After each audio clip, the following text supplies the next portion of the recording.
बोलना चाहिए, प्यार से बोलना चाहिए।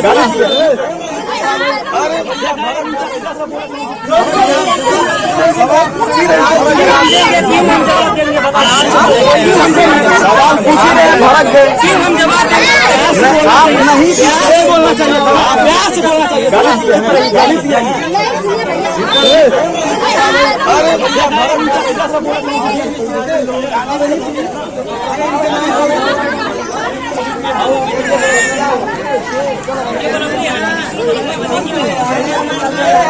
दोस्तों देख सकते हैं यहाँ पर गुड़िया गोरखपुरिया का इंटरव्यू हो रहा था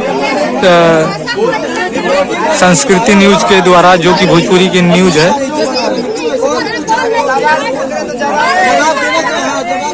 तो दोस्तों यहाँ पर अश्लील के लेकर दोस्तों यहाँ पर होकर झगड़ा, ठीक है, यहाँ पर पूछने जाने पर झगड़ा हो गया। शादी के बारे में हम थोड़ी बोल रहे हैं, हम बोले अश्लीलता भोजपुरी में ज्यादा बढ़ रहा है, इस पे आप क्या कहेंगे? कहीं ना कहीं आप भी थोड़ा अश्लील कर रहे हैं। नहीं दीजिए आप, नहीं दीजिए आप, नहीं दीजिए। आइए आके मारिए, आइए मारिए, आइए मारिए।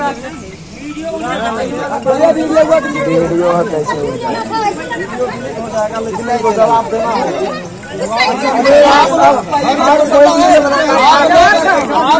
एक काम करके बताया क्या उनके खाते पीछे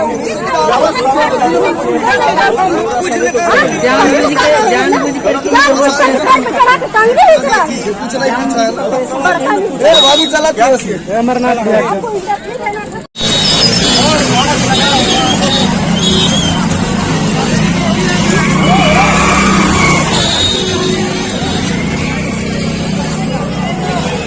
हेलो दोस्तों, यहाँ पर जो गुड़िया गोरखपुरिया जो कि यूट्यूब चैनल के ओनर है दोस्तों, दोनों पति पत्नी वीडियो बनाते हैं। यहाँ पर अश्लील पर पूछे जाने पर सवाल पर दोस्तों झगड़ा कर लिए, ठीक है। तो दोस्तों वीडियो आपको कैसा लगा, आपको अश्लील पर क्या कहना है दोस्तों कमेंट में जरूर बताएं। दोस्तों आई होप वीडियो अगर आपको अच्छा लगे तो चैनल को लाइक कीजिए, सब्सक्राइब कीजिए। और ये रहा विष्णु राज भैया। ऐसे थोड़ी होता है। बुलाइए लक्ष्मण भाई का, बुलाओ उनको बुलाइए, लक्ष्मण भाई बुलाइए।